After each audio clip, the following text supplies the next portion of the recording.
It's day one of training camp, so it's going to be a quick one, but let's talk Saints.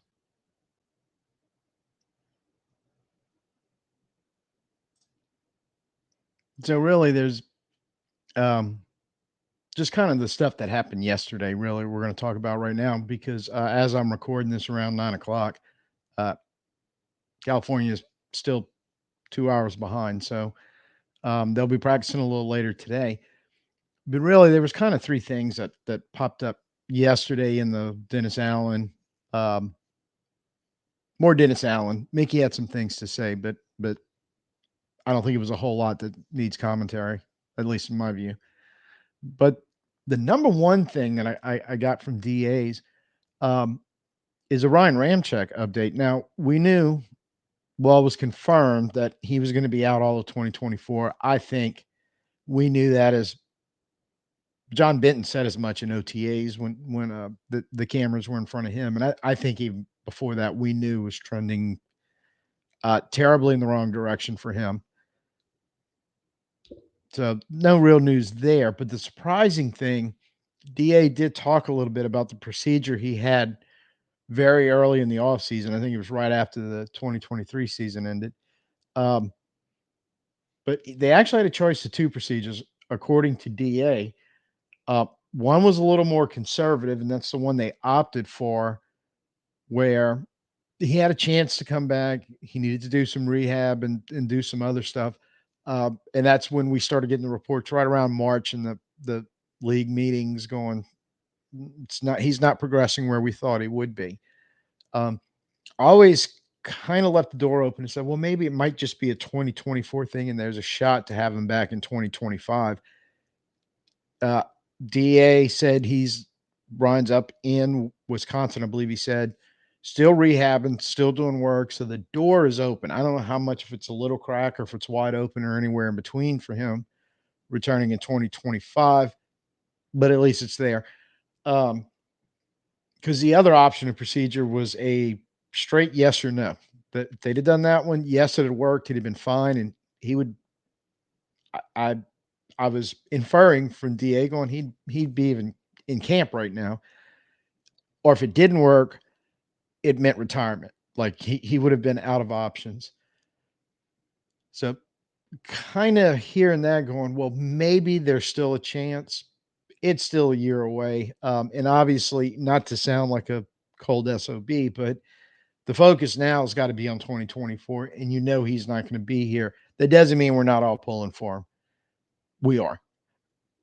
Just just saying that it is where it is for him, and hopefully he can keep doing rehab or work, or maybe they can figure out some other thing they can try without. I think they were just trying to avoid as Da put it, the yes or no option. Can't really blame him. I think that's what I'd have done in that situation. Going, I'm not really ready to go all in that the career could end if this thing doesn't work, that I still have a chance. So I think he still has a chance in 2025. Not quite sure when that decision is going to be made. It gets complicated with the money and all that other stuff. So that's probably a conversation for later. But I'm just taking this as at least through 2024, the door is open for Ryan Ramczyk. And as it was reported yesterday, and I even had a little short I threw out there 20, 30 minutes after I saw the tweet from Nick Underhill that Alvin Kamara showed up in California. And speaking of tweets, um, right about the time I was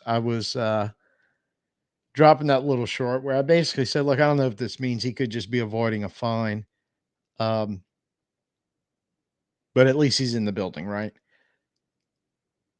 So right about that time, I think he dropped another tweet, a picture of him and Marshawn Lynch, because Lynch famously said at a Super Bowl press conference that he was required to be at, look, I'm only here because if I'm not, they're going to find me. Read into that what you will, but I think we all got the point. Um, it was pleasant to hear Da talk about it a little bit, in the fact that he's in the building, and Mickey did echo this. He is in the building. He participated in the forget what they call them, but the physical test that they do. Past that, so they were both saying, "Look, he's in incredible shape. He always is when he shows up to camp." So, um, quite evident from them. They're saying, "Look, no, he's ready to go. Just we got this other thing hanging over our head that we'll have to deal with." Loomis did indirectly address that, but like I said, it's nothing really new, which is basically nothing's really going on. But he did, uh, DA did say he expects Alvin um, to be available when they practice today in a couple of hours. And Mickey kind of echoed that. So they don't know what it's going to be. He, conceivably could go out there and stretch, and that's it. Don't know. There's been instances of instead of a holdout, they call it a hold in. A player shows up, so he's there, so he doesn't accrue the fines, but he doesn't really do anything or doesn't put himself at risk for a possible injury because what he's doing is, you're not going to find me, but I'm going to be here and hang out until we can agree on this deal, and then you got me full time. So I think that's really um, not been said, but I think we can start connecting the dots that it's going to be kind of a Camaro hold in, which ties into the kind of really the last point. This shocked me. Um, Everybody is going to be available to practice today. Now, DA did said some will be full goes, some will be kind of eased into it because guys are coming off some injuries or whatever. Um, so it may not.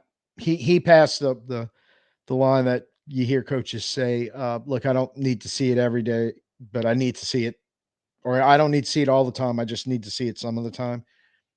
Kind of passing off is like these guys going, "Look, if you're not 100%, but you come out there and get some work in, it's going to help. I don't need to see you 100% right now, every practice, every day, but eventually I will.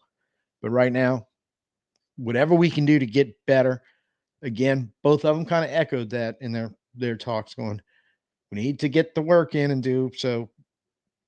Like Chase Young was one that surprised me because I kind of thought you still might not see him for a few days before, but he's likely not. He's as Da said, some of them won't be full goes, and I'm expecting he's one of them.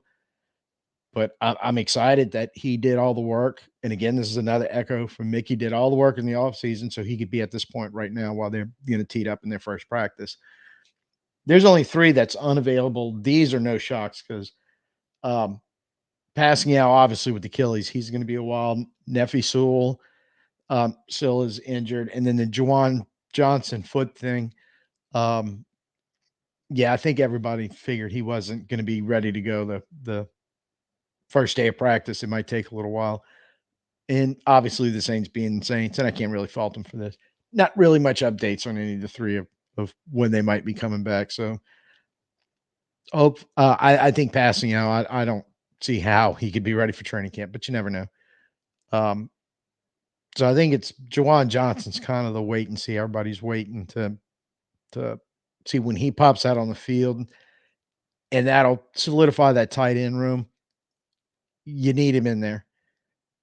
It's as we talked about.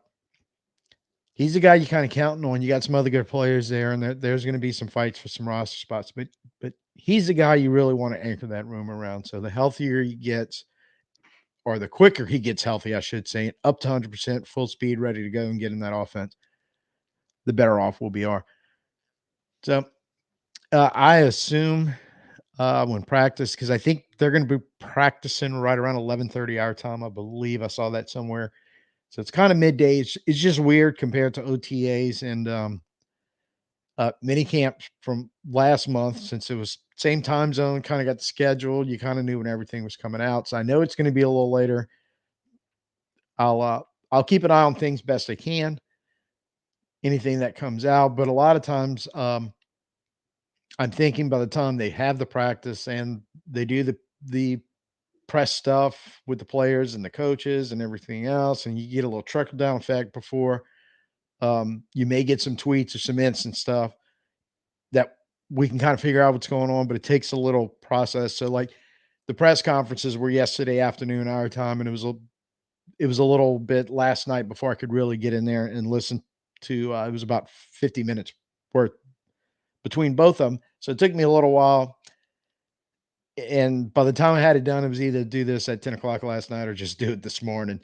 That may be the process we're dealing with, but we'll make it work. So, uh, whenever we have something to talk about, I do plan on popping in. So make sure you subscribe. Make sure you hit the notification so you know when it's going to happen.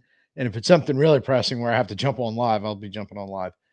Um, so till the next time I see you, which being as it's training camp, could be this afternoon, could be tonight, could be tomorrow morning, could be sometime after the weekend because everything's just going hunky dory and there's nothing really to talk about. However, it plays out, I'll be here. Hope you will be too. So until next time, I'm Tim. Peace out. Who dat?